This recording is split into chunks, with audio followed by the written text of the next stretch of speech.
We'll call this meeting to order and note the members present, both in the gallery, joining us today on Zoom, and, and all of our staff present.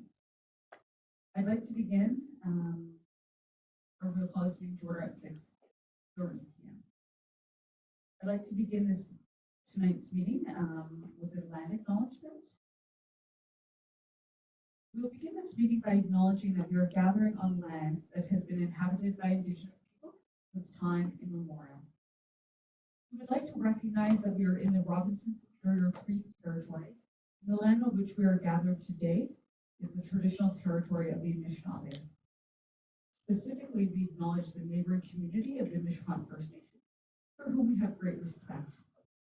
We also recognize the contributions of all Indigenous people, including the Métis, in shaping and strengthening the community in the province of Ontario. Thank you, and we wish. We will now move on to item number 2, disclosure of pecuniary interest. Seeing and hearing none, we'll move on to item number 3, approval of the agenda. May I have a mover? Councillor Hoffman. May I have a seconder? Councillor Cannon. All in favor? Carried. Tonight we have 2 delegations presentations. We'll start off with presentation number 1, 4.1, from Mr. David Wells. I have had the privilege of having a sneak peek of the presentation, and I'm very excited for it. David is a member of the Economic Development and Tourism Advisory Committee, otherwise known as the ETAC Committee. And David, let me know when you're ready, and I'll pass it over to you. The floor is yours. Councillor Hoffman, can I ask for the lights? How do I change that?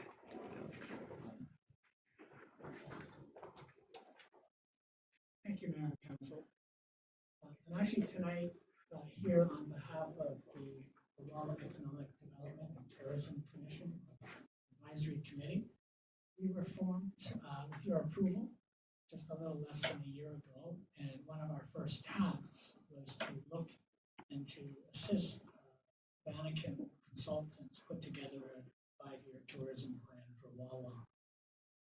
We put a lot of effort and energy into that, but at the end of the day, we realized that people who have lived and worked in Wawa, like you, have a lot more to offer than a consultant can put together in a relatively short time frame. And so as a committee, we agreed that we would prepare an additional document to try to capture some of the ideas that that really filtered up over, for me, the last 30 years being here in Wawa. We also want to acknowledge that we are an advisory committee, which means we can give advice, which is what I'm going to do tonight. But it's up to council to accept or reject. And importantly, it's up to the staff to actually make things happen. So again, what I'm saying tonight is our advice. We're not insisting on anything. We would just like council to give staff an opportunity to consider what we're putting forward. And we're not going to freak out if we don't get it. That's my preamble. Sorry, Alex and Moritz, and anything you're like. So our objective tonight is to give additional ideas for council and staff to consider in the implementation of the 5-year tourism plan that we paid Vanaken to put together and presented to council, I think about 3 months ago. What we would like to see is for you to direct the municipal staff to consider this presentation and in designing and funding Wallace Tourism Implementation Plan. In other words, give Maury and Alex authority to take a look at it and act on it as they best see fit. Our other request is to help staff find and allocate reasonable funds so that our committee can undertake a 1-year monthly business dinner date consultation program. And I'll talk about that in a few minutes. And I just would like to say that's sort of a result. That recommendation was birthed, I suppose, about 30 years ago when I was contracted by this municipality to do business expansion and retention survey. I wanted to sort of put the whole thing in context of the municipal vision, which is that we are a sustainable community focused on providing essential and cost-effective programs and services that contribute to the well-being of all residents. There's nothing there about tourism. So when we talk about tourism, we better think about it in context of the vision that you have laid out for the community. So I see three reasons, or we see three reasons why we would want to spend money on tourism. The first is that good recreation and cultural features draw long-term skilled people and professionals to our community. If we want to bring doctors and lawyers and teachers to Wawa, then there has to be something here for them to want to stay and grow their families. Visitor services, including accommodations, restaurants, entrepreneurial businesses that foster employment and economic diversification, they also contribute to our tax base. And I think that's a key thing to keep in mind, that in the end, if we have tourists, we want to make sure they're putting money into the municipal pockets. But also visitor dollars, their money and their support activities and facilities that might not be viable for a smaller population. In other words, for example, trails or a display at Sandy Beach. These are things that really make a lot of difference to tourists and help them spend money here, but we might not be able to justify them with just our population alone. Added population makes it worthwhile for us, and we benefit from that. So Banneken had a chance to talk about some of Wawa's key assets and some of our challenges, and I just really wanted to highlight that. I know you know them because you've been here as long as I've been here, but I wanted to highlight them for you, and it's just a sample. The first is the Wawa Goose. It's iconic. I remember getting out of a plane at the Toronto International Airport, and my taxi driver had come from India, and for some reason he became a Canadian citizen, and some reason knew about the Wawa Goose. So it's iconic, and we need to keep that in mind when we go forward with tourism. Trans-Canada Highway, we're not Chapleau. We've got 500,000 vehicles driving past our community every year. If 20% of them spend $50, that's a $5 million into our community. So there's a market there that a lot of communities don't have, and we need to pay attention. It's valuable to us, and we need to pay attention to it. We're awesome. We've got 4-season activities. Lake Superior, Wawa Lake, waterfalls and beaches, blueberries, really good resource base. And with that, we have a really great history with great stories, both Indigenous, the fur trade, gold, iron, diamonds, Louise Toab, and Clerk. There's some really great stories we have that other communities don't. We also are a bit of a hub. If you want to buy a car within 250 kilometers, you gotta go to Wawa because that's where they are. We've got a fantastic hospital, and people come from all around to go there. In fact, I get much better service in a hospital in Wawa than I've ever gotten in a hospital in Owen Sound or Toronto. And we've got some great events on the way, the Goose Nest, fish derbies, music festivals. So we've got a lot of really good things going on. But we also have some weaknesses and some challenges, and none of this is new to you, but I'll harp away at it anyways. We've got old, dilapidated buildings. When you first hit Wawa, you've got this property, Fred Gatz's old property. It's just, that's the first thing people see when they get near Wawa. I was going to complain about the northern store, but it looks as though something is happening there. I don't know what's going on, but it makes me happy. Visitors stop at the Tick, they go to Young's, but they don't come downtown and spend money downtown. We have a shortage of summer accommodations. And we have to keep that in mind when we're planning to do things for our community. We've got all kinds of great data from the Tourist Information Center for the summer, the fall, maybe the spring. We have nothing for the winter. And we need to sort that out. If we're going to spend money on a consultant 5 years from now, we need to know how is the money coming into our community and allocate accordingly. Every community nowadays has a challenge with community support and participation. It's just the nature of the world these days. It's a weakness for us as well. And Banneken felt that we were not monetizing our outdoor assets, our trails, our beaches, our homes. I personally have mixed feelings on that, but that was one of the recommendations. So with that in mind, we broke down the people that visit Wawa into groups that we think could bring great financial benefit to our community. And a key one would be, again, this people that stop over and make day trips, people that are driving past the country. If they can stay a little bit longer and spend some more money, visit a beach and get tired and get sunburned, and come into Wawa and buy suntan lotion. And how do we do that? We can do that with hiking trails, with interpretation. We've got people that plan and book accommodation ahead, and the key one there would be the circle tour. There's a fantastic potential there because more and more people will prefer to travel by car than fly. And there's a great American potential market there that we are taking advantage of, and I think we have to keep that top of mind. I don't know a lot about Wawa-based hockey events and curling, but what's really awesome about them is that people show up and they stay in motels or with friends and family, and they spend money here. And we can do that. We've got a lot of the infrastructure in place to do that, so we should keep that in mind.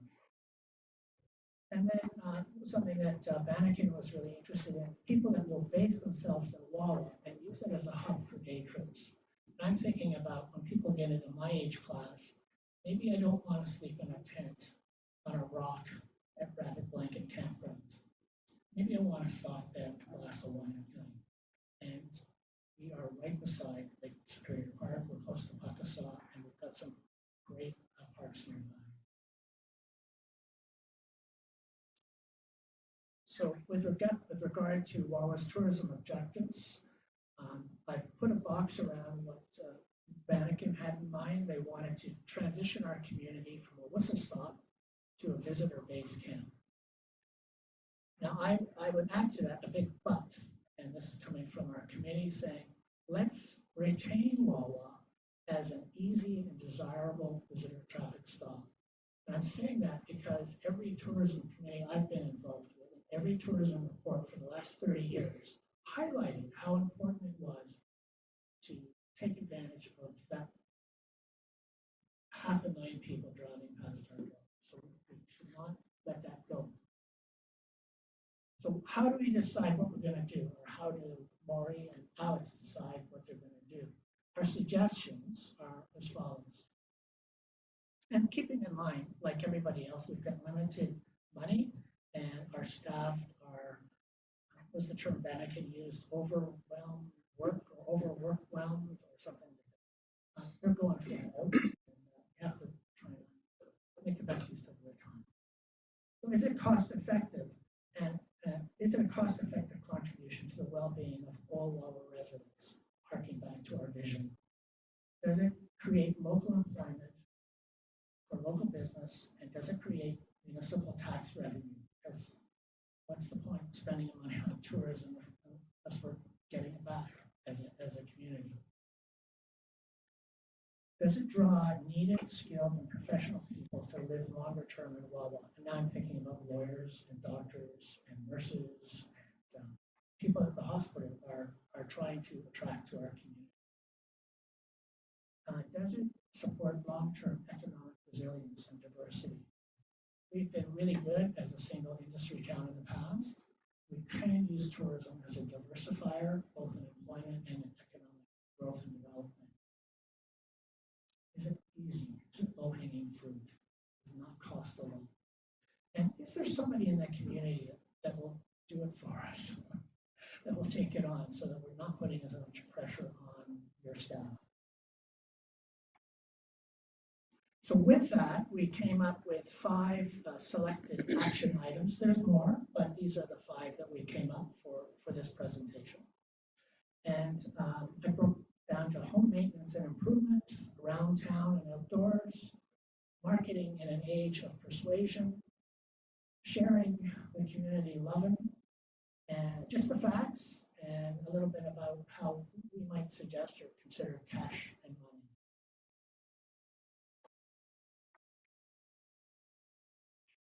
We see, I drove past this on the way here. I did not see it. I don't see it anymore. But my guests say they come every year around this time and they say, geez, is that building still there? And the next thing they say, oh, I know to turn into Wawa because it's this iconic piece of crap, 200 meters from the Wawa Goose, which is our iconic. It's been there since I've been here. I don't know what the story is. We need to do something about it. I don't know how or anything about it, but it's not what we want to present as a community, in our view as a community. So home maintenance and improvement around town, the #1 improvement mentioned by Wawa residents to the Banneken group was broken buildings are not a desirable welcome to the Wawa's message. So the community feels that way as well. So it might assist in any decision making you have to do. Murals make money. If we were to follow the example of Chemainus, BC, and I'll talk about this a little bit later, create one mural annually describing the key personalities and stories of Wawa. I know this was very trendy before. I didn't really think it was a good idea. In retrospect, I think I was wrong. And I think there's some value there done properly. I'm a paddler. I love water. I understand that we don't want to have motorboats on Wawa Lake. But there's lots of room in the winter for snowmobiles and kayaks and canoes. Why not? And Sudbury has one. Sault Ste. Marie has one. The Wawa Waterfront Center, possibly located right near the hospital where the professional doctors and nurses are, would be a really good draw for people to come to Wawa, but also for our own community to get out during lunch breaks and after work and get out on Wawa Lake. It's absolutely fantastic. A lot of them don't want to come down to Lake Superior. So I think that would be a great value to the community. What is interesting about that is we've got companies, mining companies, and power companies that all want to contribute something to Wawa. And if it's something with their name on it, we might be able to get some money from them to do that. Because I don't think they really want to contribute to tourism per se, because they want to see benefits to people in Wawa. Wawa Artist Co-op and Business Incubation Center. In my store, at the mouth of the Mishpachot River, we now have one wall devoted to Wawa artist entrepreneurs. That was not the case 5 years ago. It didn't exist. So we've got all kinds of entrepreneurs in tourism and other areas, arts and craft in Wawa. If we can support that, either in a building or some kind of incubation center, along with other entrepreneurial business, then we're going to help keep younger people here and help them develop their skills. More possible now because of the power of the internet. Possibly beside the Goose Nest, not my department, but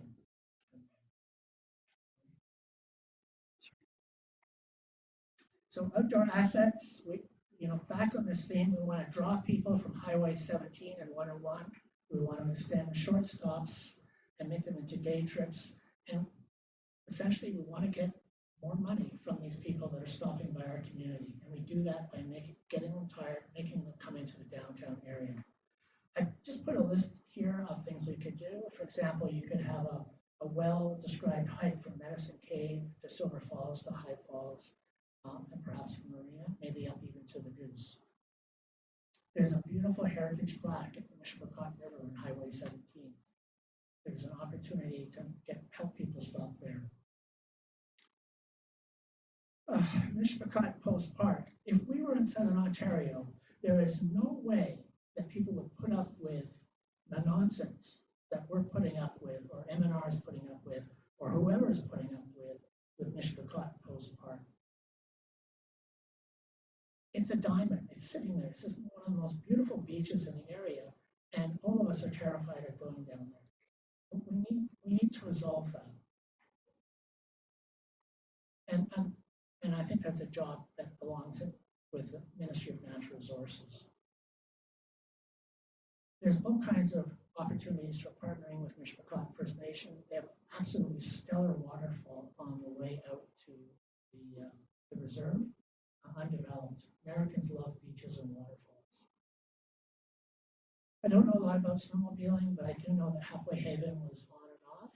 And again, if you can put people in snowmobiles in Sault Ste. Marie and they can arrive in Wawa with a wallet in their pocket and nothing more, that's a great source of winter revenue.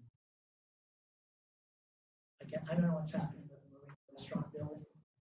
We've got another beautiful site on Wawa Lake, an RV site. When I first came here, it didn't make economic sense. Maybe it does now with a shortage of accommodations. We have world-class blueberry picking in the Magpie Valley, but we don't market it.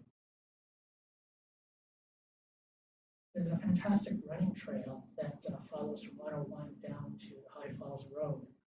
A mine closed it a few years ago, and we let them do that.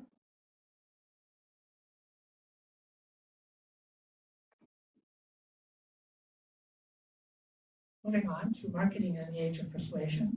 I think we would really benefit if we were to get a guy like Terry O'Reilly, who does the CBC Age of Persuasion. He's from Sudbury, where we may actually be able to draw him to our community and put together a community event where we figure out what are we marketing, what is our image, how are we going to do that. And I think a key part of that is going to be the goose. Because when I think of the goose, I also think of Tony the Tiger, the A&W Root Bear, Michelin Man, even the most interesting goose in the world who loves to drink beer. If we were to focus a bit more on that, I think we may be able to lever that goose and its personality and its image into something that becomes Canadian and iconic, even more so than it is now. We have all kinds of great websites now.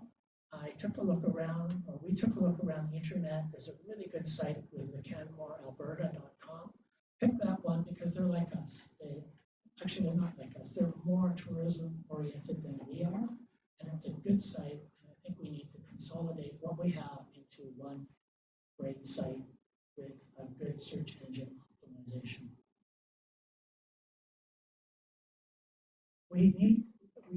But we need to, and I would like to see us do a better job flaunting our great stories. And I'm back on this wall mural thing with William and Louise Teddy, Francis Clerk, Lady Dunn, Chief Madam Kinrugi, A.Y. Jackson, and bring these great stories and with a goose into paper and digital brochures produced in a professional way, magazine style, that people can get online, but they can also pick up at the Tourism Information Center. And I know Alex and his team are already working on templates for this kind of thing, so I just we are supporting it in that way. So technology is here. When I drive through Bryan River, they spend a lot of money improving their trails, but I never go there because I don't know why I'm on my way to Wawa.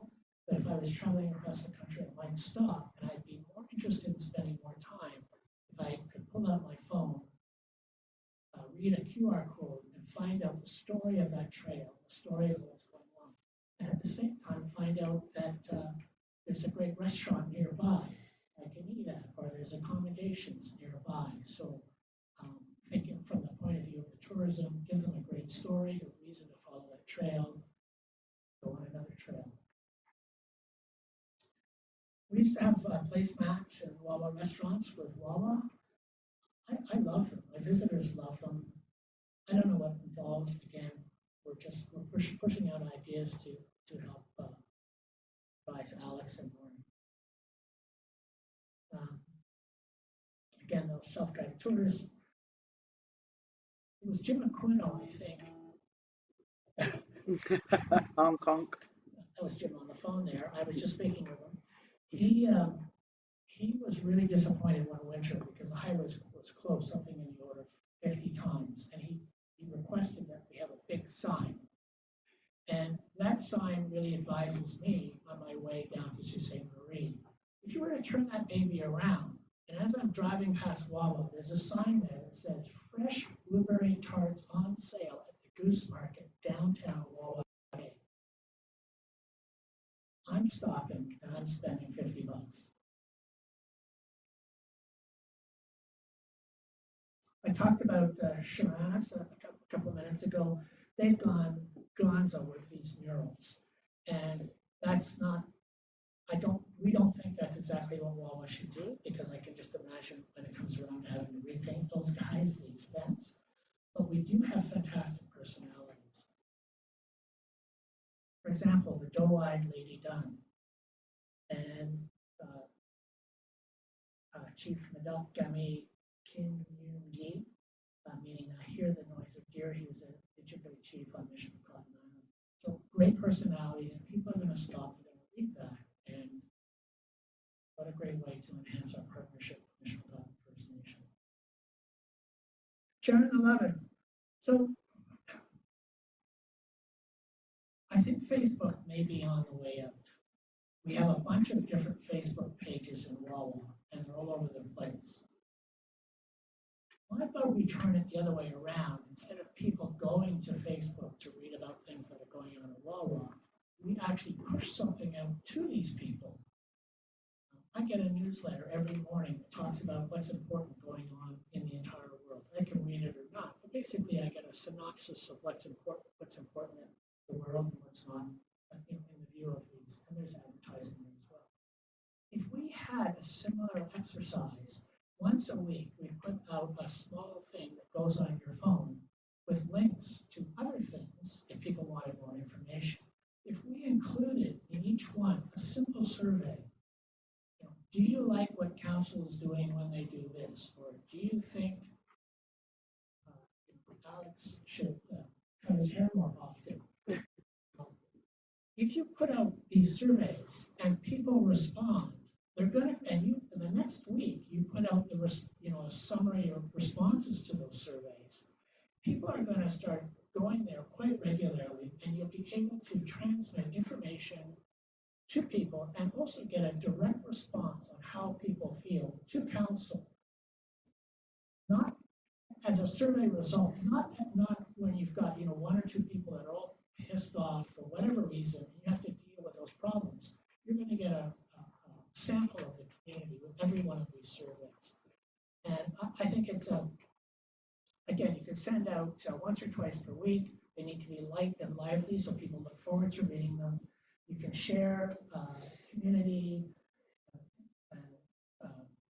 public service notices with links to larger stories, spot surveys designed to poll the community preferences, and post the results from time to time so people you get almost a conversation going back and forth through the survey. You want to have some advertising to pay for it. Presumably it can be done by the our economic development committee or group, staff person, or it could be after a few years put out to a local resident who could take it over and sell some advertising.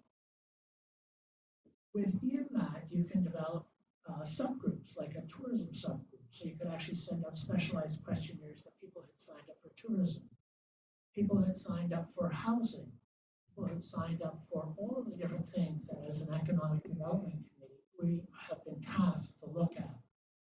And again, a good way to get an instantaneous feedback to council about how your community feels. Sharon 11. Business speed dates was a quote from Enya. What we sense is that there's a little bit of a block in every community, including ours, about the communication and participation between the people in government and the people that are staff and the people who are in the community. And a good way to start to developing a good relationship is to meet with these people in an informal fashion. So they're not coming here on a night like tonight all amped up like I am, having to make a presentation. Rather, we're sitting around one of the restaurants having dinner, and we have a set of questions, and it's a way for people who are in that group to, and you would have one or two of the local business people. You'd have a member or two from council, a member or two from our committee, and we could kind of kick around and get a sense of what these business owners are feeling about our community, their suggestions, and perhaps foster relationships between the business owners. And this, you as a council, we would summarize the results of the survey. You as a council would get these results. Again, a faster way for you to have your finger more closely connected to what's going on in our community, without getting one person who's mad at you and basically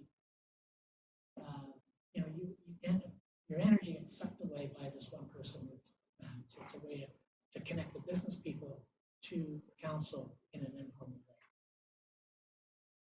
Oh, and I think we're thinking about a one-year pilot project. It could be something funded by the Business Expansion and Retention.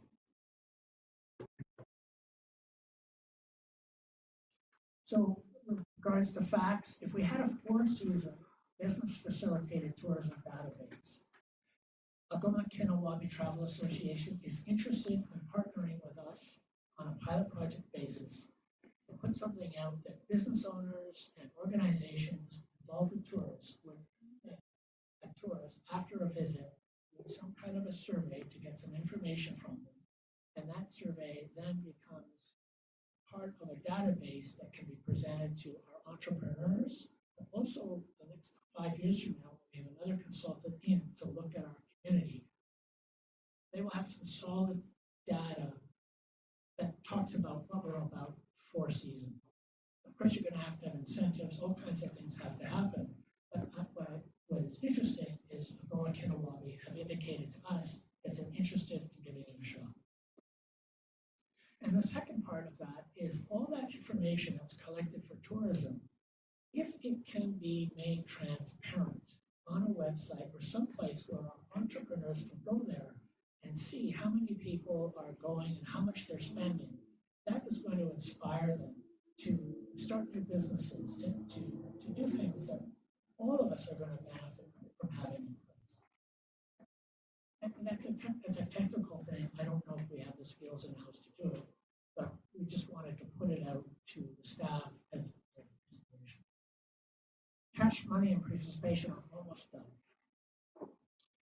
I remember a few years ago, there was a real challenge for the Tourist Information Center because Tourist Information had some information centered somebody somewhere, and somebody else was mad because they hadn't been sent to them. And the reaction of the Tourism Information Center was essentially to recommend nobody because it just didn't want to be raked over the coals. We have to get past that. If tourism business in Wawa feels as though you as a council and staff are basically out to help them make money, help them succeed, then when you go to them and ask for their input or ask them to volunteer, they're going to step up. If they feel that nobody wants to help them, they're going to be less interested in stepping up. And that's what I have to say about that. Develop local talent. So the fact that I'm here is because 20 years, 25, 30 years ago, Wawa, in its wisdom, hired me on to write the business expansion, do that report, gave me an opportunity to meet with all the business people in Wawa and to get a real sense of what our community was about, and inspired me to participate in Wawa's tourism commissions and to contribute, and finally to volunteer for the committee and to be here before you tonight. So as much as possible, if we can develop local talent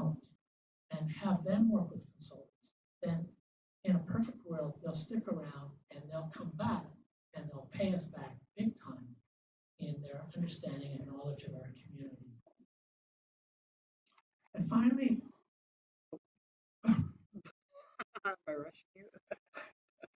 we have to value volunteers. There was a time when volunteers were plentiful. They're not now. And there's a whole bunch of good reasons for that. But I have seen cases where volunteers are just abused, or that's not the right word, they're taken advantage of, or not understood. It's a tough job to do, but if we can find a way of doing it, it'll pay us back many times over.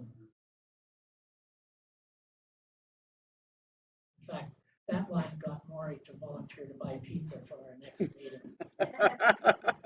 So already, Dave, with Applebee's. Don't let her out.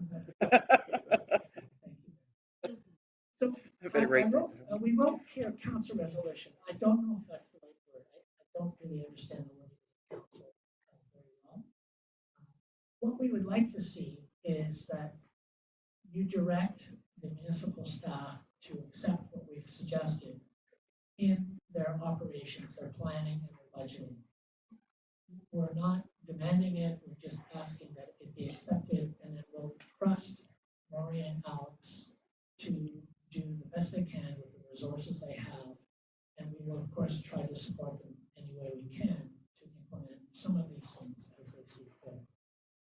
And the other is we're hoping to have reasonable funds made available so that we can try a one-year pilot project, probably starting in September, because we're going to need time to get a decent survey together and get it set up properly.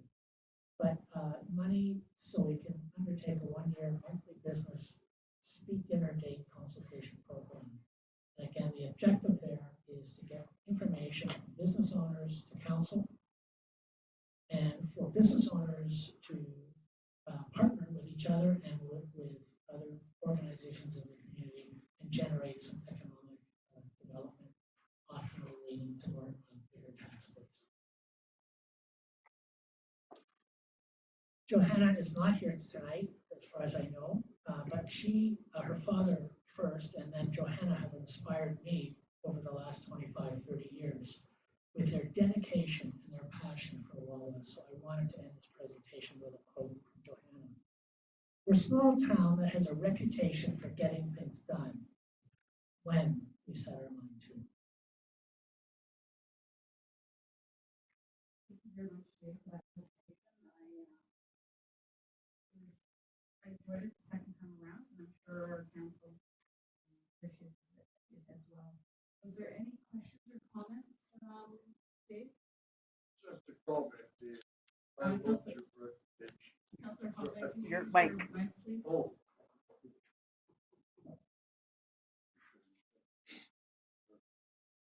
I loved your presentation, and we could sit here all night and talk about this, but we don't have that kind of time.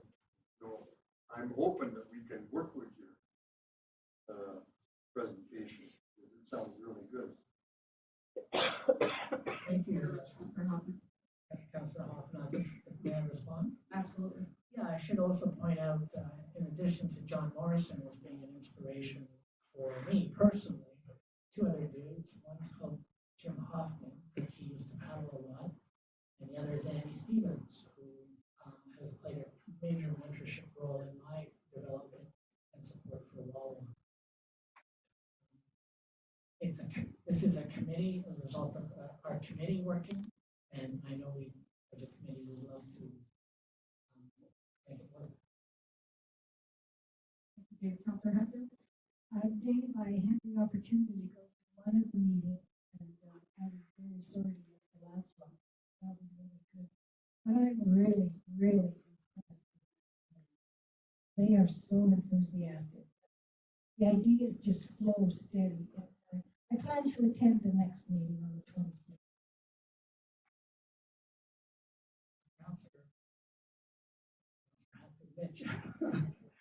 So I'm really impressed by that committee as well, as a volunteer, for a couple of reasons.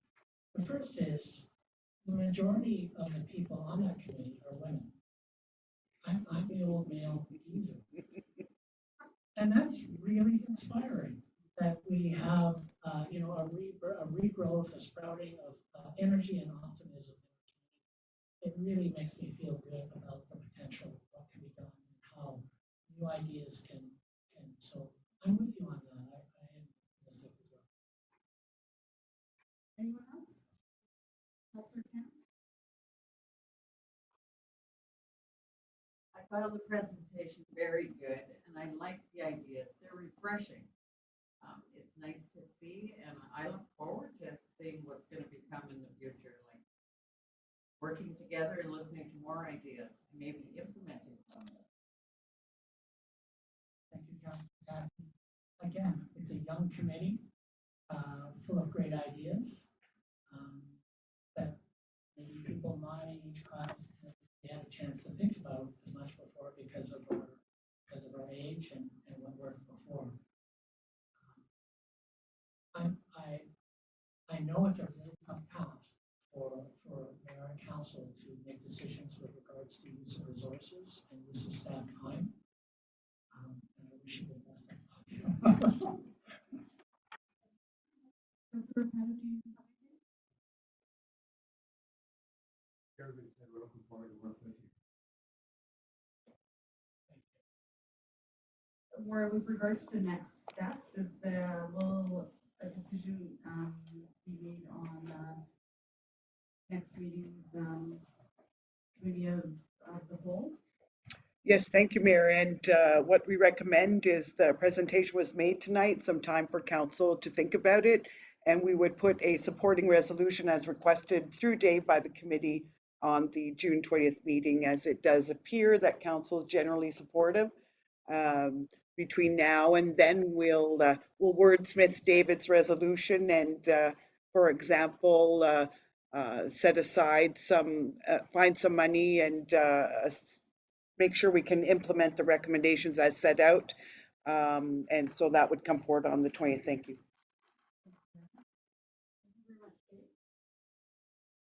We move on to our next Thank you, Dave. presentation, item 4.2. Mr. Terry Gervais from the Lomex Group. Terry, can you hear us?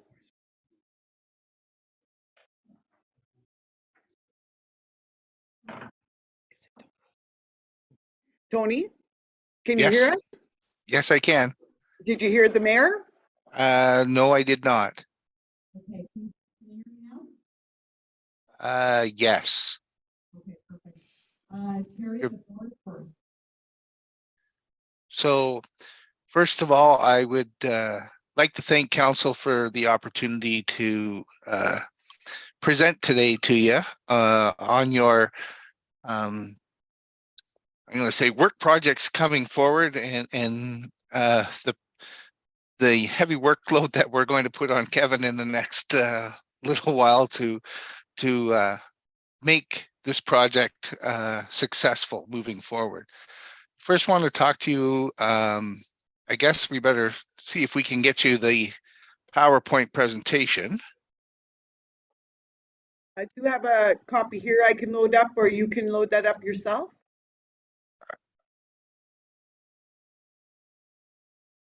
Would you like me to do it? Can you see that? Yes, we can. It's perfect. Okay, perfect.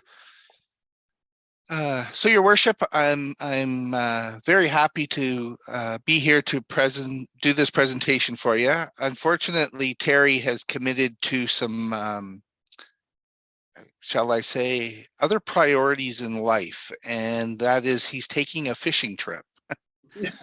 So he's asked me to fulfill this this obligation, and I'm very glad to do that. So I'll tell you a little bit about us.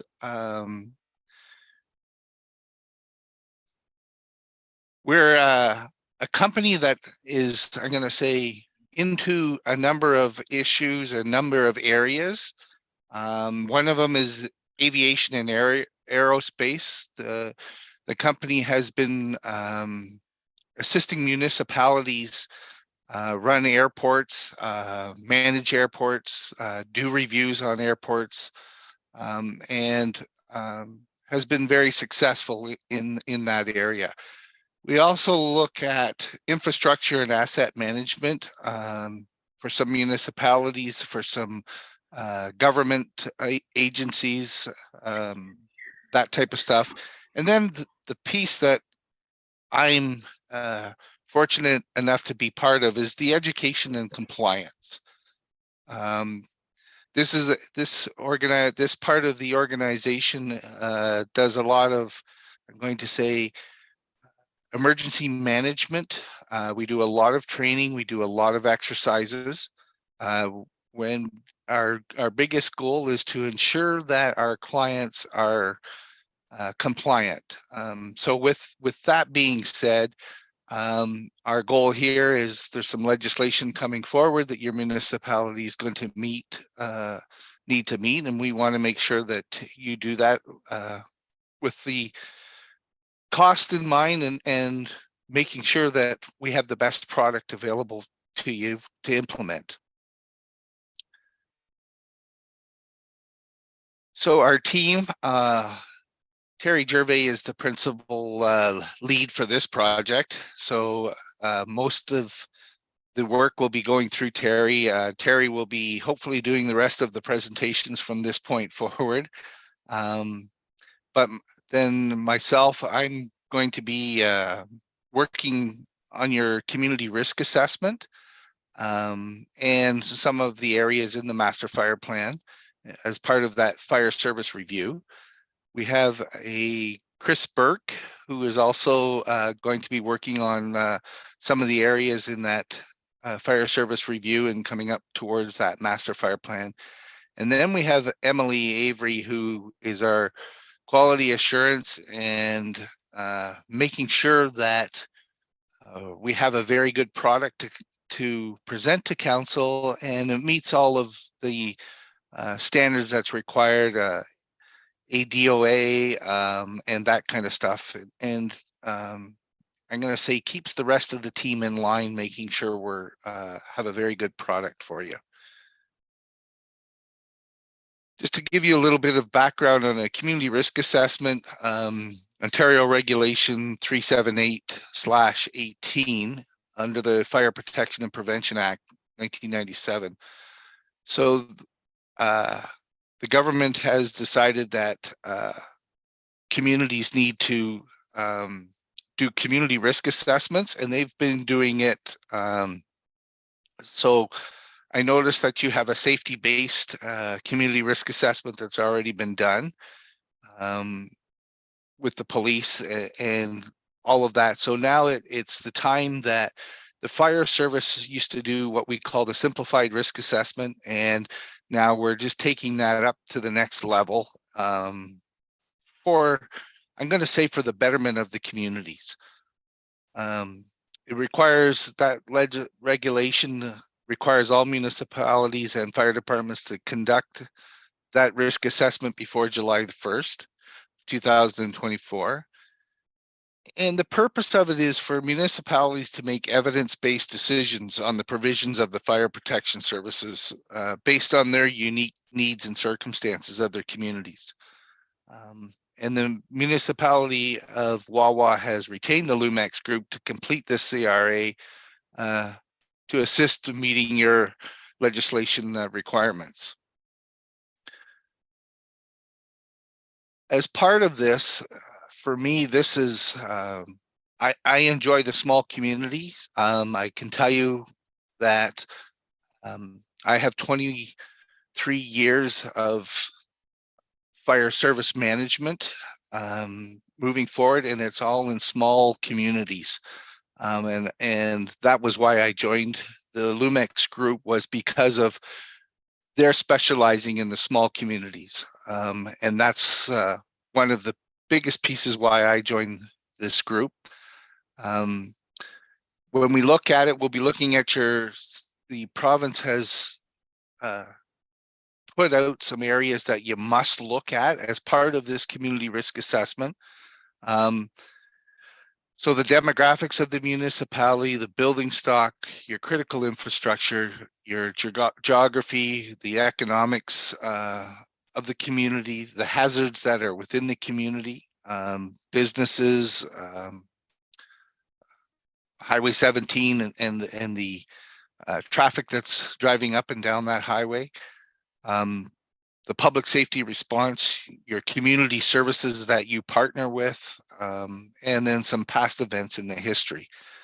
And one of the things that we as a group at Lumex, we really enjoy engaging the people that are involved in this, and that's the firefighters themselves, to make sure that we're catching their experience, their knowledge of the area, and we do engage them. So the community risk assessments approach, we have our specialist team. We all have experience in the fire service. With that, I'm trying to think how many years total we would have, but we're going to be pushing, I would think, over 80 years of service with all of us that are involved in it. We'll look at review the legislation documents. We'll look at your reports. We'll be looking at the maps of the area, direct observation, and we'll get some of that through the firefighters, through the fire chief, the CAO. Some of the public works usually has some very good information too that we like to look at. We look at the environment, and as I've said before, the engagement of staff. Part of the engagement is that we're going to engage the fire chief, the department staff, and the municipal staff. And then once we have that engagement, that data, then we'll do an analysis of that information. We look at the best practices, and then we develop the CRA. One of the things that I like to say about it is that it takes a lot of the same approach as emergency management, which the municipality has an emergency response plan. But this perspective that we're going to look at it is strictly from a fire perspective. There may be some areas that we have that touch on where the emergency plan would, but a lot of it's going to deal with strictly what's the fire risk and what's the fire services that they provide. How does that engage into the community? Once we have that completed, then we'll be looking at the fire service review and putting forward a master fire plan that we'll present to council with some recommendations. And some of the purposes of this, we want to ensure that the municipality is compliant with the Fire Protection and Prevention Act. And then there's some other legislation that we're going to ensure that we review and make sure that we are in compliance with it. And I say we because we kind of take ownership in it as part of your community. We want to ensure that we're putting the best product forward with that. We'll make recommendations on the appropriate levels of public education and code enforcement and fire suppression. And those are the 3 lines of defense that the Ontario Fire Marshals and their public fire safety guidelines recommends, and we'll do a significant amount of work with that, breaking that down all into those levels. And the biggest one is public education, because if we can prevent that situation from happening, it's the most cost-effective way instead of having a fire response. We'll allow staff to provide council with the necessary information so that you can make informed decisions that's best to protect the lives and the property of the municipality. We'll provide a clear picture of current and future needs of the community on behalf of the emergency service, in particular the fire department. We'll provide council with and the fire chief with a vision so that proper budgeting and implementation can be provided that mitigates the chances of surprises for the municipality. And we want to ensure that the resources available are used in the most efficient and cost-effective way. Some of the framework that we'll be looking at is back to the legislation, but we'll also be looking at the municipality's bylaws, whether you have burning bylaws, fireworks bylaws, some of those things. And I believe we have the right individual who's looking after that, is looking after both services. So it should be an interesting conversation that I have with Kevin shortly. We'll look at the organizational structure and the staffing. Being, we understand the volunteer system that you're working with. We understand the challenges that are coming forward. We understand the need for these people in the community, and we want to help to preserve that. Then we'll look at the public education and code enforcement as those are the two biggest pieces of the 3 lines of defense because they're the, I'm going to say, most economical way to prevent fires. Review of the community risk profile that we would have just put together for you. We'll look at the training and the education and where it's going to be based on your, I'm going to say, core services that council sets forward. We'll be reviewing, establishing, regulating bylaw and ensuring that the training that the municipality and the fire service is doing meets what council's expectations are, and that we're not doing anything more than we're supposed to be or anything less than we're supposed to be. We'll look at the assets of the fire service and the life cycle programs that is with it. We know that you have a fire hall that we're going to do a review on as well. We'll look at budgets and be able to give you a bit of a comparison on where it is, whether you're spending more than the average municipality, whether you're in that 50 percentile or whether you're paying a lot less. We'll look at the emergency response and the effectiveness of it. If you're providing, I'm going to say, interior firefighting, how long is it taking you to get enough staff on scene to be able to provide that service? We'll look at your fire protection agreements. We understand that there is several agreements. You have a agreement for mutual aid with some of your neighboring communities, and you have also some automatic aid agreements. We'll be looking at those and giving you some recommendations if there is any needed to update those or change something to protect the municipality going forward. We'll look at the emergency management of it, the making sure that you're in compliance with the Civil Protection and Emergency Management Act. We'll look at your fleet and equipment. We'll look at services provided, specialized rescue.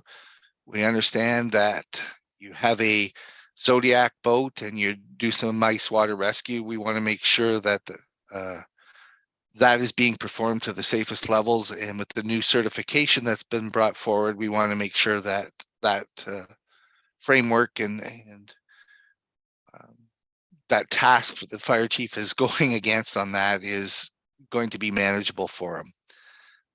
We'll look at the water supply in the municipality and the aspects of how many liters per minute that is needed to, say, fight some of the area buildings. Is the water system capable of doing that? Water storage, or is there a deficiency in that? And then we look at performance measurement. So we try to provide some tools for council to be able to, I'm going to say, evaluate the dollars that they're putting into that department and ensure you're getting the best bang for your buck.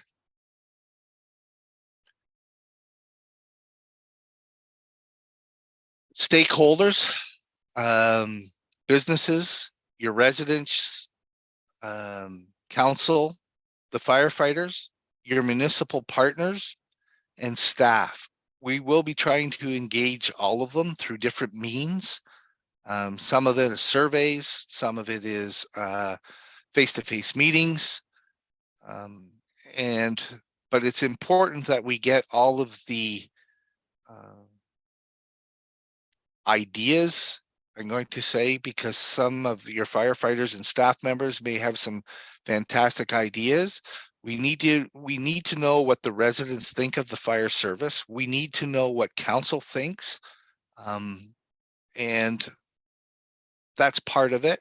We want to be able to ensure that the businesses know that we're here not to cause them aggravation, but we want to be able to make sure that they're here next year and the year after and the year after, to make the economics of the municipality strong. One of the things that we'll be looking at next week with the fire service is the strengths, the weaknesses, the opportunities, and the threats.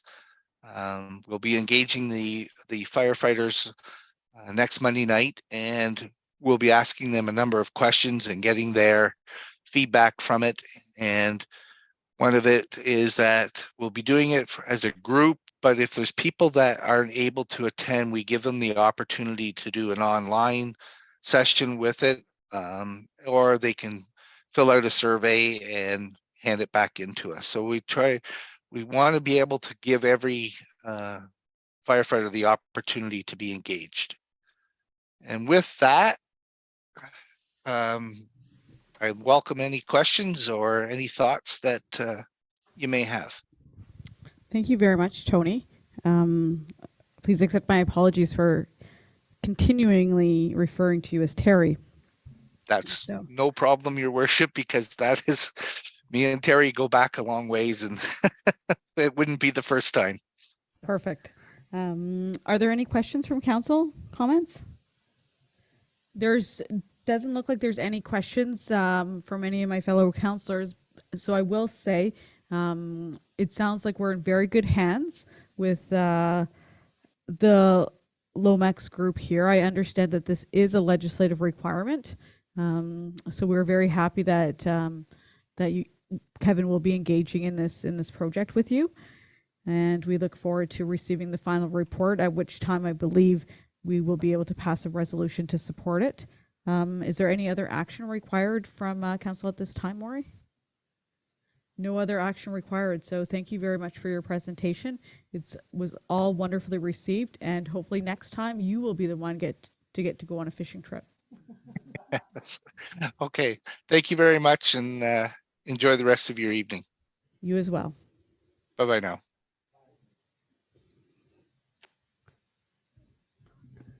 So with that said, we will move on to item number 5, adoption of minutes. 5.1, committee of the whole meeting, Tuesday, May 16th. Thank you very much, Councillor Hoffman. May I have a mover? Councillor Opato, seconder. Councillor Hoffman, all in favor? Carried. Number 6, business arising out of previous minutes. There is none. So we will move on to item number 7, new business. 7.1, water treatment plant filters. And I believe the floor goes to Manuela. Thank you very much. Good evening, everyone. So just a quick report tonight. It's a report to request a small increase in the budget for the purchase of the water treatment plant filters. So the water treatment plant houses a series of 3 skids of water filters. They're a critical component in the cleaning of our water. These filters have passed their useful life a couple years ago, and replacement efforts began in 2022. However, because of supply chain issues, we didn't actually receive the filters until 2023, and at a cost of $167,000 for the first set. The second set came in in 2023 as well, at a cost of 180,000, which puts us about 18,000 over our budget. So our request is to approve the addition of the additional 18,000 in spending. It's critical to health and safety for the community and to cleaning of our water.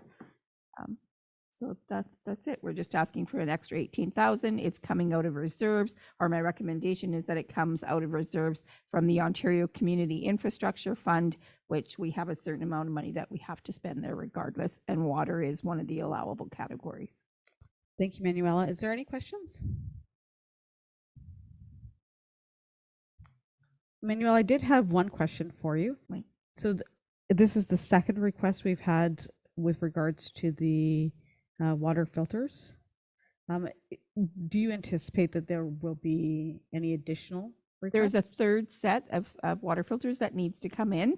So the original quote that we received, I believe back in 2021, was approximately 120,000. They're now up to 180,000 for per skid. It's supply chain issues that's driving the price up. Are we able to include in this resolution any budgetary requests to encompass the third? The third set of filters is slated to be purchased in 2024. Okay, so no. So we'll leave it off until then? Yeah. Okay. Okay. Perfect. Thank you.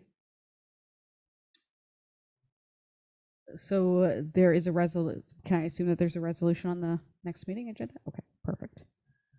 Okay.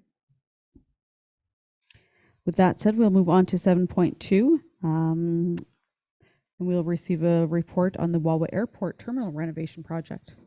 Thank you. And the Wawa Airport needs renovations, particularly to its terminal building.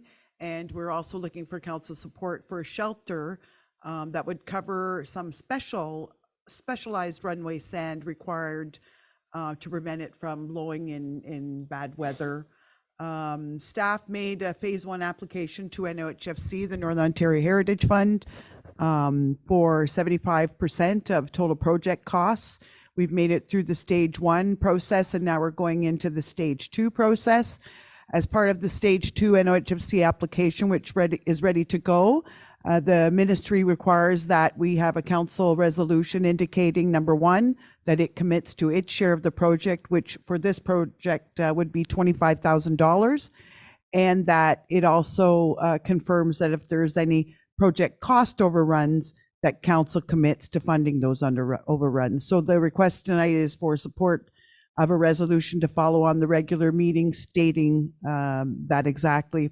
But overall, the project is $200,000, and Alamos Gold Mine has committed to fund $25,000 of the project, provided that NOHFC approves the grant. So with the anticipated contribution from NOHFC of $150,000, it would mean $25,000 from Alamos and $25,000 from the municipality to move forward with a $200,000 project, and we're very grateful to Alamos for that contribution to the project.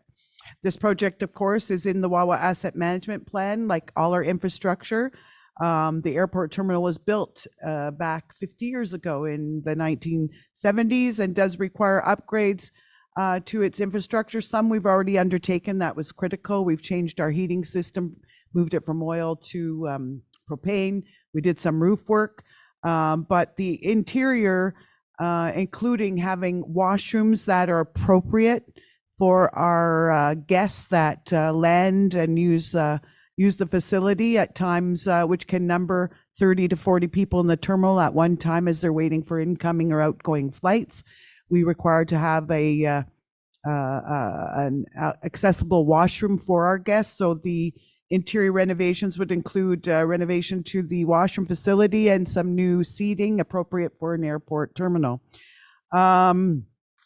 So I've included in the report for council a breakdown of the materials. It's approximately $150 in construction renovation costs to the terminal, and an additional $50,000 goes towards a appropriate sand covering shelter.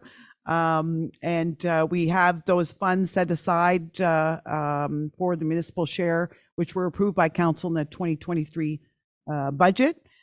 So we'll make funding immediately should council agree with the project and the resolution on tonight's agenda. Thank you.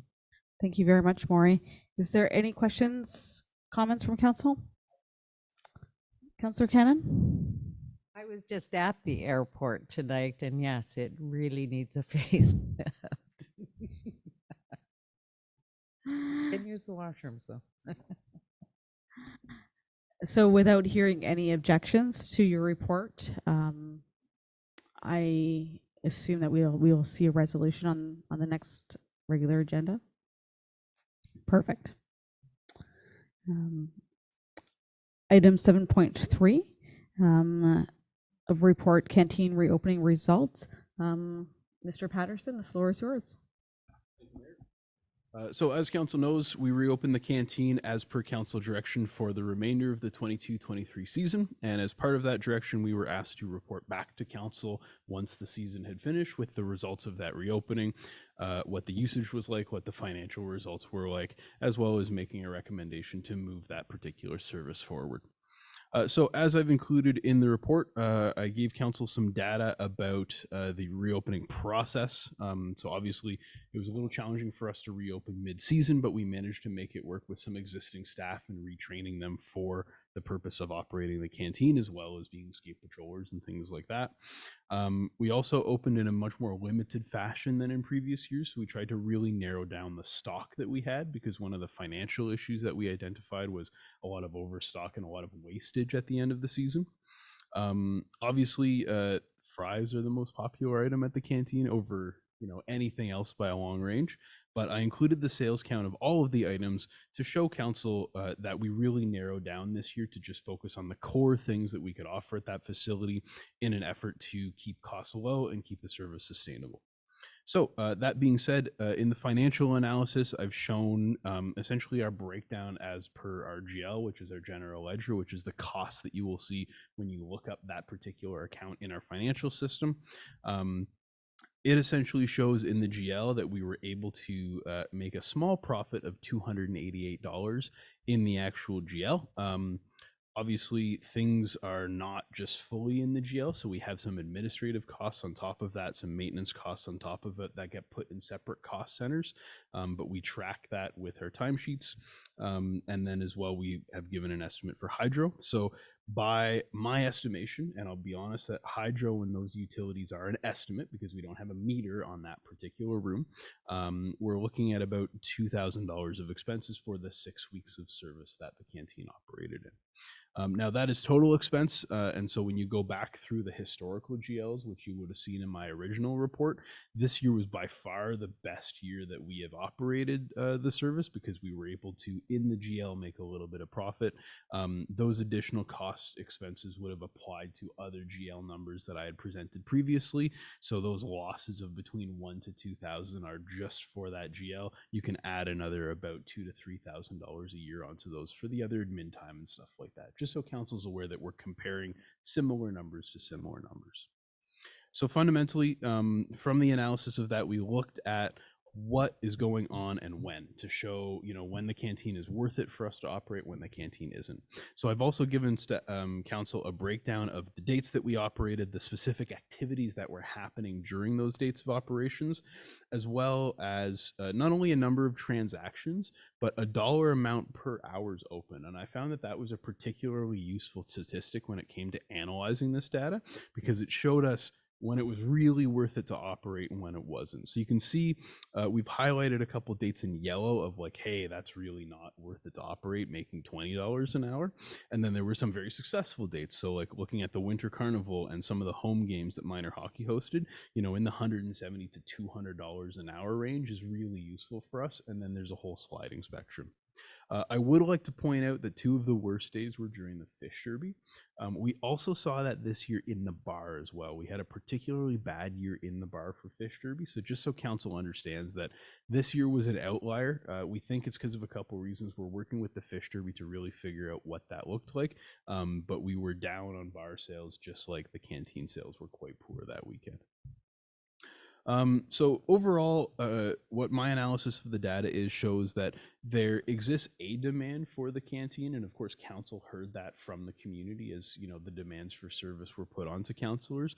But financially, there's not a massive demand for it. We're not making a whole pile of money on the service, which indicates that the service isn't being used a whole ton. It's being used certainly, and we had a better year and more success by narrowing down the products that we had.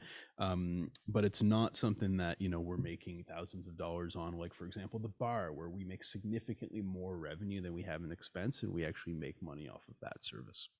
So I've got some alternatives for council to consider, but fundamentally staff's recommendation is to complete an RFP process to rent out the canteen as a facility. And I want to make a distinction here between renting it out as a facility versus offering it as a service.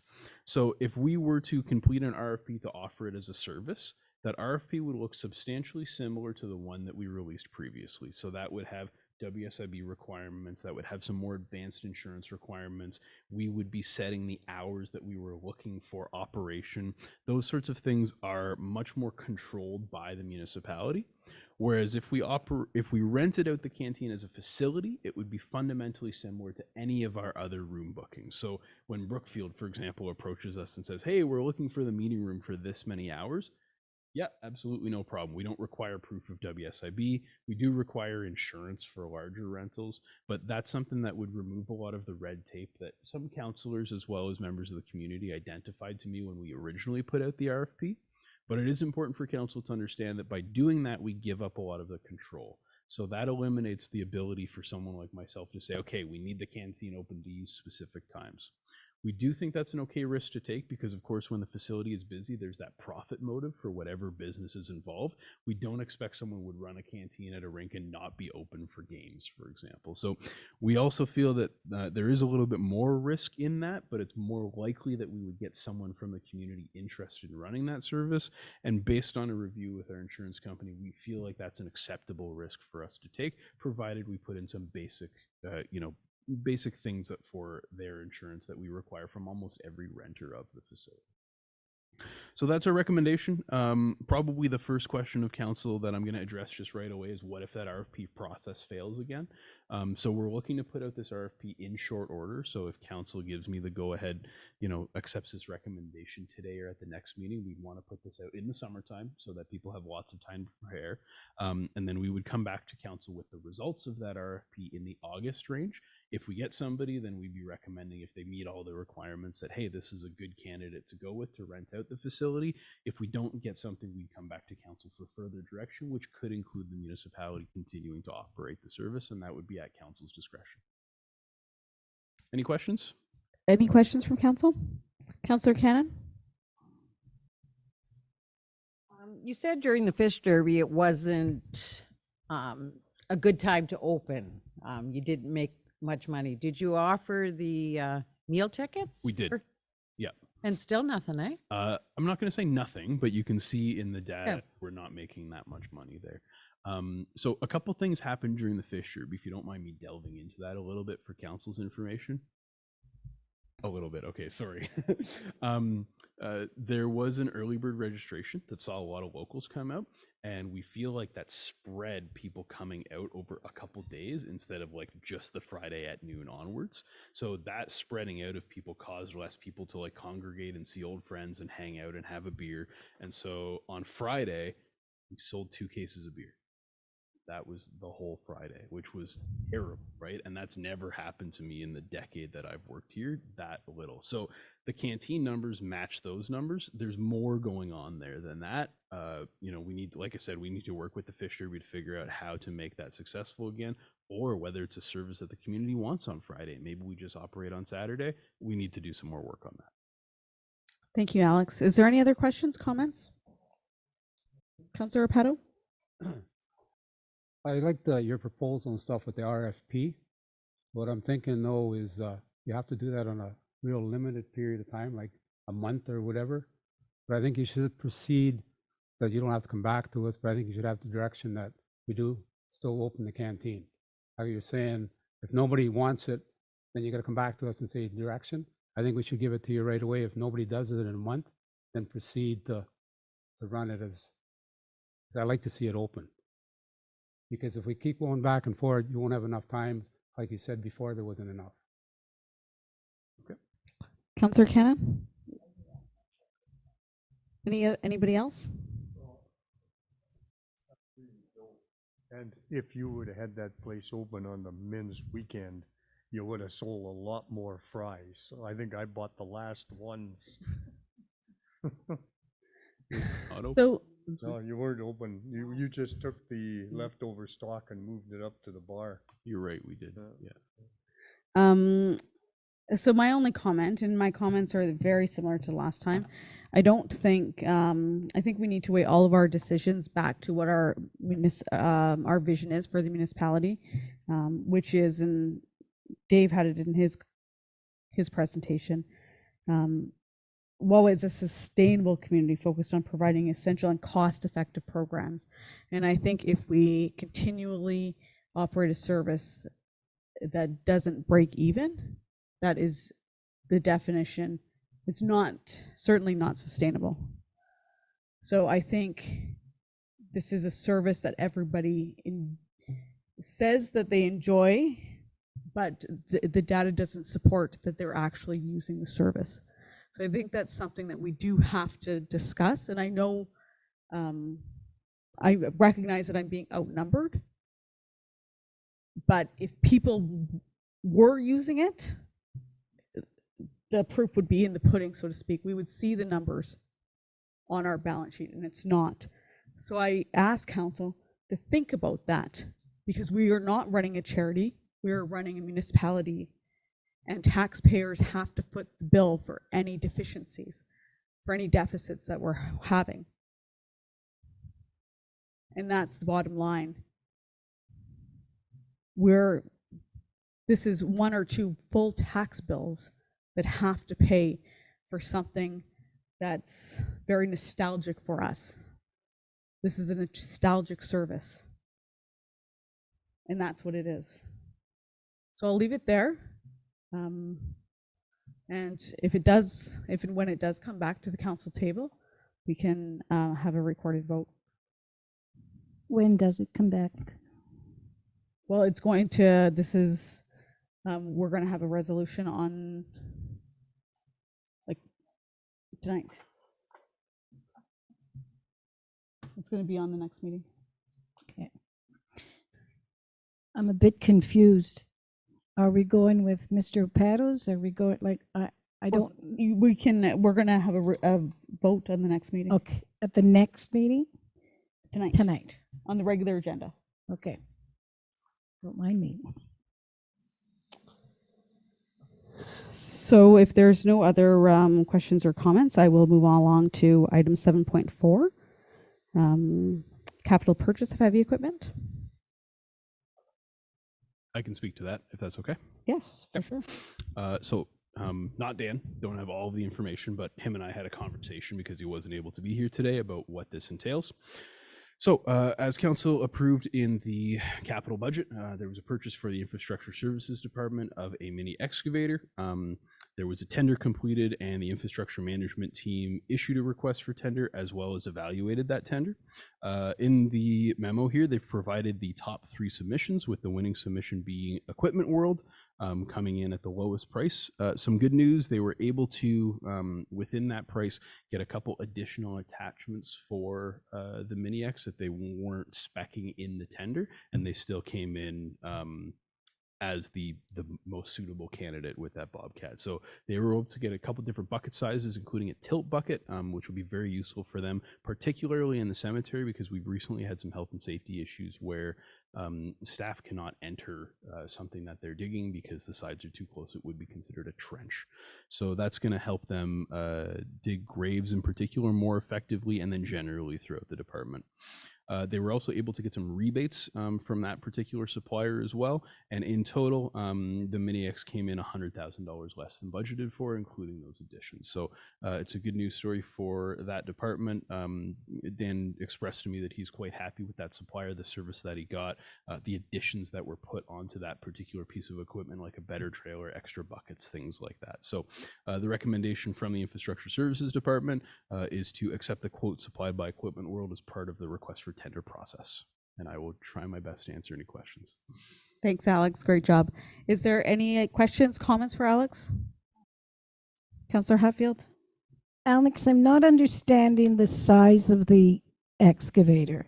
Like, I'm looking at the graveyard and there's some empty graves, like I have plot there. I don't know how far you're going to reach. Like, you can't drive over the graves. So if there's a plot in the middle, who digs that? So right now, as far as I'm aware, but a word of caution because I don't do it every day, the backhoe is digging that. And they're really struggling with that piece of equipment because it's got a limited range of mobility and it has to have 2 feet down to operate. Yeah. But right now, the backhoe can basically access everything, but sometimes they have to hand dig because it can access it maybe at an angle. So they Yeah. can chunk of the grave, but then they have to square it off essentially by hand, which is not safe fundamentally, but it's also a lot of extra labor for nothing. So this little thing, or well, it sounds little by saying mini, it can go Yes, it can go into, in between more effectively, but most importantly, it has a better range of motion. So where the backhoe, essentially, if this is the backhoe arm, yeah, between here yeah, and here, but it yeah. can really go all the way. This can turn 360, but it's also got a tilt bucket on the end. Most backhoes can go 360. I do know that. But, okay, so it's big enough to go into the, Yes. okay. Yeah, and effectively be That's, used. I thought, I just don't understand the size. I'll be glad when it's in so I could see it. Thank you. Okay. Councillor Hoffman? Have a picture of this thing, because now I looked in the prospectus or whatever, and it says Bobcat. And Bobcat. Oh, well, no, when I see a Bobcat, I'm thinking of those things. You're thinking of a skid steer. Yeah. I did ask Dan for a capital budget Mhm. presentation, but we don't have it available. We certainly could forward it to you, council, to see after Is there any, what you would expect. yeah, is there any objections, Councillor Hoffman, to having a vote on this in the upcoming meeting? Okay. So, and I can provide a picture to council after. Okay. How do I project it? Do we have to Well, you can go up project and it? Can I just like show you? just so.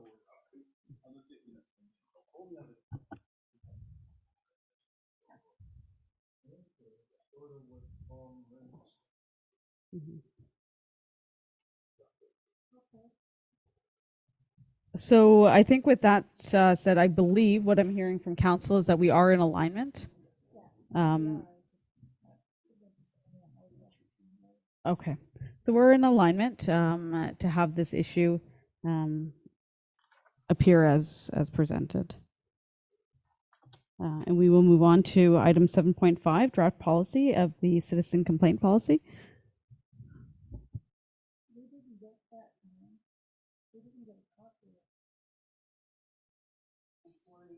Staff was supposed to upload the complaint policy. No, I'm sorry, it wasn't uploaded. I'm sorry, I didn't notice that it wasn't attached. Essentially, what then I would ask council is, for your indulgence, I would like to have you, I don't know if it's defer the item then to the June 20th meeting, if you have no objection. I can circulate it ahead of time. Basically, I did bring this policy to council, I believe at a March meeting, and council made comments. I've circulated it again, incorporated council's comments, so it's just the revised policy, but in fairness to council, I'll add this to the June 20th agenda. I'm sorry and apologize. Excellent, thank you very much. So there is no items in number 8 or number 9. So we will move on to item number 10. Next meeting date is Tuesday, June 20th, 2023. And we will look to adjourn tonight's meeting at 7:59 p.m. All in favor, or may I have a mover? Councillor Hatfield, may I have a seconder? Councillor Cannon, all in favor? Carried. was getting a little bit ahead of myself there.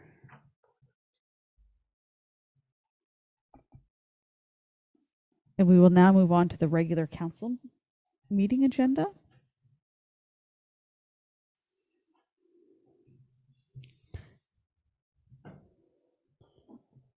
Let me know when you're ready, Maury.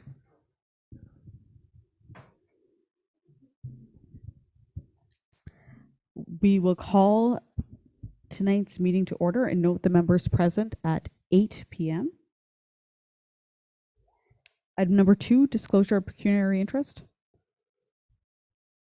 Hearing and seeing none, we will move on to item number 3, approval of the agenda.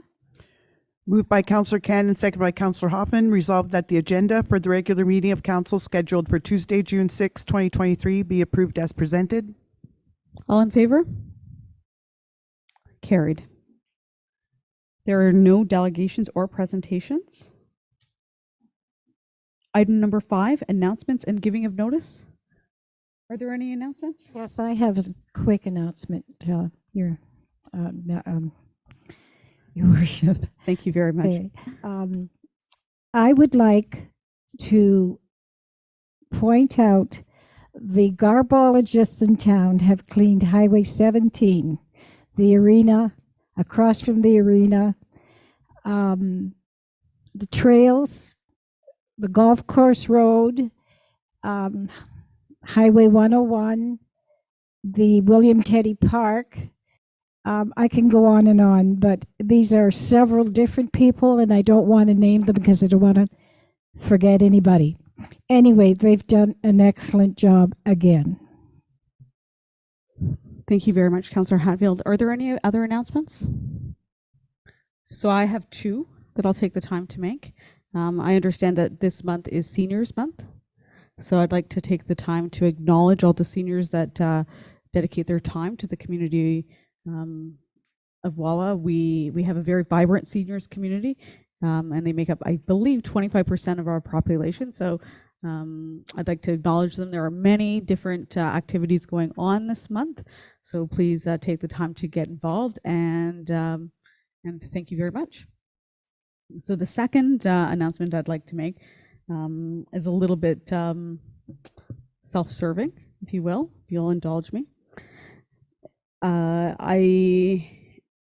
We'll hear about it more later on in the agenda. I have been approached by the Association of Municipalities of Ontario to sit on a committee called the Healthy Democracy Advisory Committee, representing the municipality of Wawa. I am the only member of the committee from Northern Ontario, so I'm absolutely pleased and honored to be able to participate in this committee.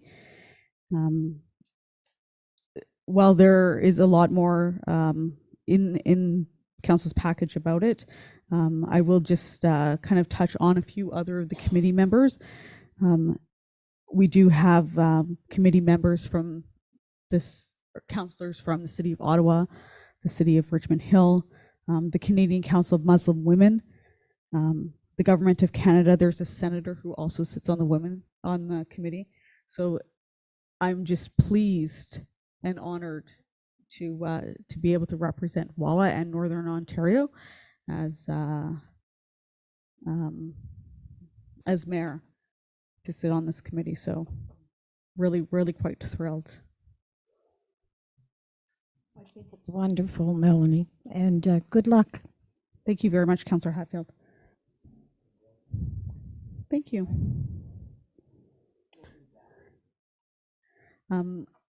In addition to those 2 announcements, there are a variety of announcements that people can take a look at. I think we have 11 in total, including all the different committees that we all sit on.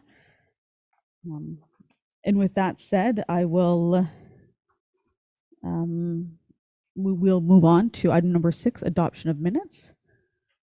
Moved by Councillor Cannon, second by Councillor Hoffman, resolved that the following minutes of the meeting of council be adopted as presented. Minutes of a regular meeting of council held on Tuesday, May 16, 2023, as contained on pages 1 to 8, inclusive of the minute book. All in favor? Carried. Item number 7, correspondence. Maury, as always, there's a number of different items in correspondence. Is there anything that you'd like to for council to pay particular note to? Nothing critical this evening. Note that there is a letter from the Ministry of Natural Resources and Forestry regarding the streamlining of approvals under the Aggregate Resource Act. It is just a draft supporting policy. Some of the changes announced include making it easier for people holding an aggregate license to create an entrance or exit. One of the changes is that now these aggregate pits can accept concrete and aggregate from others and store those aggregate in essence for the purposes of keeping it on the site for the long term and diverting it away from landfills. This is of interest to the municipality and council because we do request permits for aggregate from the ministry from time to time and have some materials that we have in approved pits. And there are other privately owned pits, and this would apply should the company that owns the harbor aggregate resources ever move to operate. So there's some interest for council to look at it. There's a link in the correspondence if you want to look more deeper into it and make comment. The rest of the correspondence is from our municipalities in Ontario looking for council support for resolutions they've passed. This evening, we're not putting supporting resolutions, but if council wants to read it and bring that forward to a future meeting for a supporting resolution, we can do so. That's a summary for tonight. Perfect. Thank you very much. We will move on to number 8, consent agenda. Moved by Councillor Pato, second by Councillor Hatfield, resolved that the items listed under the consent agenda, items 8.2 and 8.3, be approved as recommended. All in favor? Carried. And I always get tricked up by this, but I believe we're now going to number 9, staff reports. Moved by Councillor Hoffman, second by Councillor Cannon, resolved that the Council of the Corporation Municipality of Wawa does hereby receive staff reports. A, MB 2023-11 water treatment plant filters, CAO 2023-05 Wawa Airport Terminal Renovations Project, AP 2023-05 canteen operation results, Memo DBRW capital purchase of heavy equipment. All in favor? Carried. There's no business arising out of the previous minutes, so we will go on to new business. Moved by Councillor Pato, second by Councillor Hatfield, whereas the municipality of Wawa received notification from Ms. Jolene Binda that she is resigning from the Wawa Age Friendly Committee. Now therefore it be resolved that the Council of the Corporation of the Municipality of Wawa does hereby accept the resignation of Ms. Jolene Binda from the Wawa Age Friendly Committee effective May 29th, 2023. All in favor? Carried. 11.2. Moved by Councillor Pato, second by Councillor Hatfield, whereas the replacement of the water treatment plant filters is a project which promotes the continued health and safety of our citizens through the provision of clean water, and whereas the 2023 capital budget approved the purchase of filters for the water treatment plant, but the filters are higher in cost and the project is over the budgeted amount by $18,295.00. Therefore, be it resolved that Council for the Corporation of Municipality of Wawa does hereby authorize the additional amount of approximately $18,295 be funded from the municipal reserves, specifically the Ontario Community Infrastructure Fund, for the purchase of the Wawa treatment plant filters at a total cost of $180,112.33 plus applicable taxes. All in favor?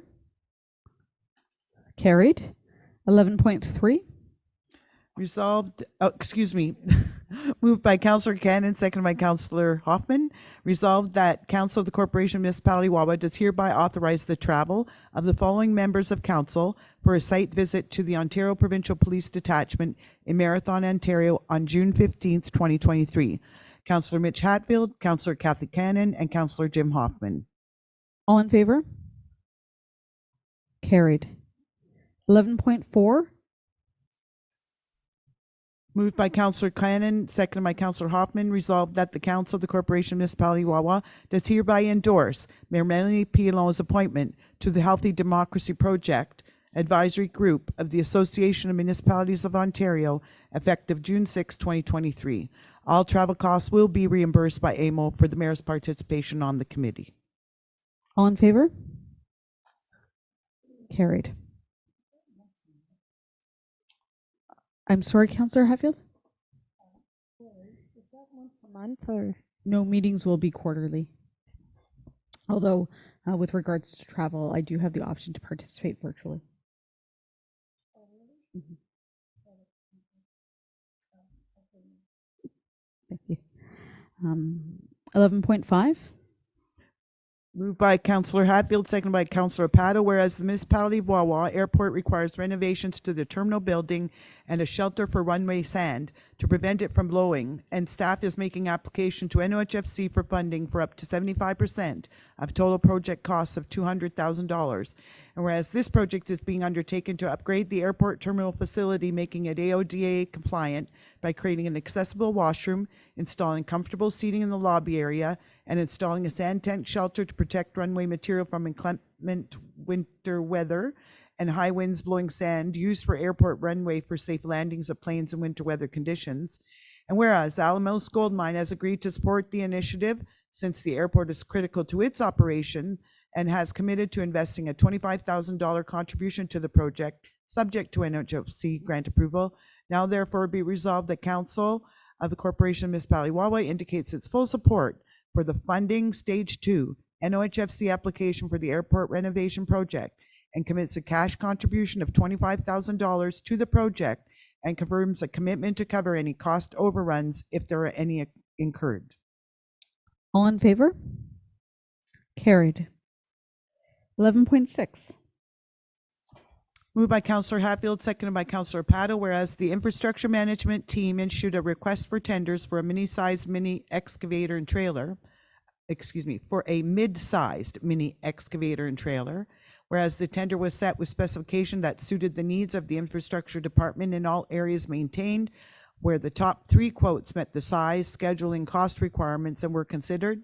Now therefore be resolved that the Council of the Corporation of Municipality Wawa hereby accepts staff recommendation from DB Memo Capital Purchase of Heavy Equipment and award the tender to Equipment World for a total of $120,234.52, HST included.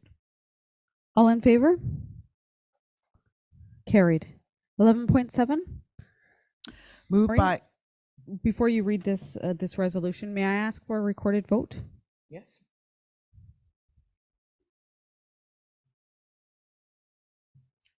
Please proceed. Sorry, I'm waiting for my helper on the minutes to be ready. Okay, thank you.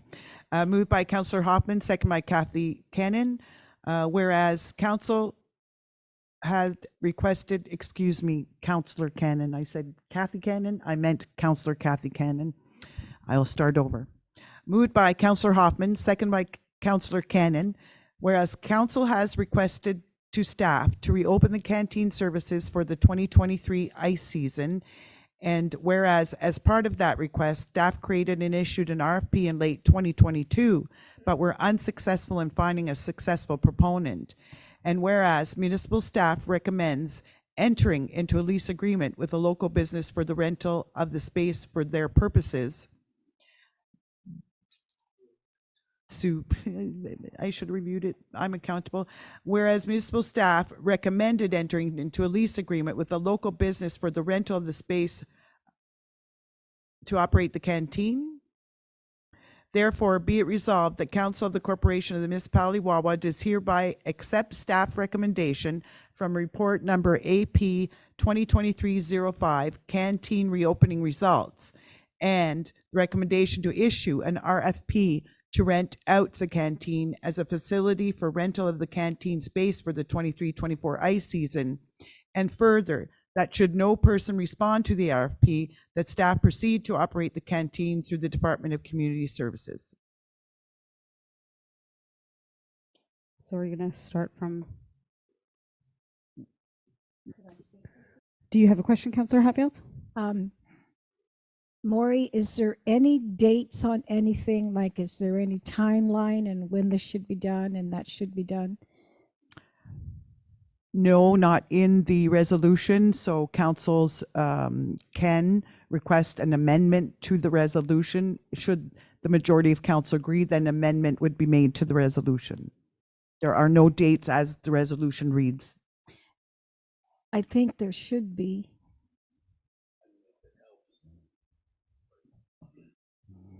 If it helps, I would interpret that resolution as directing me to have something ready for the 23-24 ice season, which there are dates associated with that in our ice policy.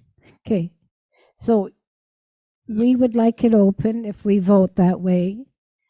So you either have somebody that's going to take care of it, or you're going to have staff take care of it. Is that what this says exactly? Yeah, Okay. that would be for the start of the ice season. Okay, okay. I just wanted to make sure I understood it carefully. Thank you. Thank you, ma'am. Thank you, Councillor Hatfield. For the record, I am in agreement with the first part of the resolution that staff issue an RFP. The second half of the resolution, that's the part that that I take issue with. So Mayor, you may put forward an amendment to the resolution if the majority of council agrees with that. If they do not, then the resolution stands and you read the resolution for a vote of the remainder of council on the resolution. I think based on the conversation that we've had tonight and in previous council meetings, I will not put forward an amendment. I believe that council has made their wishes known. However, I still would like to proceed with a recorded vote, so that my wishes are at least on the record. So if you would call the name of the... So I'll start to my left, Councillor Hoffman. For the staff recommendation that you're supporting the recommendation to go to RFP, and if the RFP does not result in any successful candidate to operate the canteen, then council's directing staff to operate the canteen. With the with the timelines being 2023, 2024, and what that means would be in alignment with our operating season at the facility. So you're voting in favor, so recording Councillor Hoffman in favor. Councillor Cannon? Yes, in favor. And I'll just remind all the councillors to please use their microphones. Councillor Hatfield? Yes. Councillor Rapato? Yes, I'm in favor. And for the record, I am not in favor.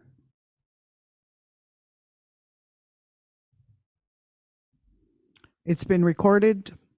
And the motion will be carried. And from that, we will move on. There is no items noted in item number 12 and item number 13, bylaws. Moved by Councillor Hoffman, second by Councillor Cannon. Resolved that the following bylaws be introduced and read a first, second, and third time and finally passed, and that the mayor and clerk do sign and seal the same. Any rule of this council to the contrary notwithstanding. Bylaw number 360223 to confirm the proceedings of council at its meeting held on the 6th of June 2023. Bylaw 360323 NOHC agreement project 7410062 tourism marketing intern replacing file 7400706. Bylaw 3604-23 NOHFC agreement project 7520155 conditional contribution agreement for the arena. Bylaw number 360523 to enter an agreement with PAL Canada Limited for replacing 30 microfiltration modules on one filtration rack on the Wawa Michipicoten water filtration system for a total of 30 modules. Bylaw number 360623 to enter an agreement with Comprint Systems Incorporated to conduct a municipal election. Bylaw number 360723 to amend bylaw number 3579-23 to establish and appoint a Wawa Municipal Fire Advisory Committee for the municipality of Wawa. All in favor? Carried. Item number 14, closed session. 14.1. Moved by Councillor Pato, second by Councillor Hatfield, resolved that this committee proceed in camera at 8:19 p.m. in order to address the following matter pertaining to a personnel item, and it's related to a personnel matter about an identifiable individual, including municipal or local board employees. All in favor? Carried. So we'll give everybody a minute so we can move into closed session. We'll thank members of the gallery. Thank you very much.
Round advice.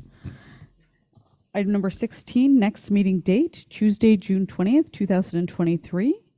Item number 17, adjournment. Close of meeting at 9:01 p.m. All in favor? Carried. It was moved by Councillor Pato and second by Councillor Hatfield. Thank you very much, folks, for all your hard work this evening. Thanks to everybody who stuck around on Zoom.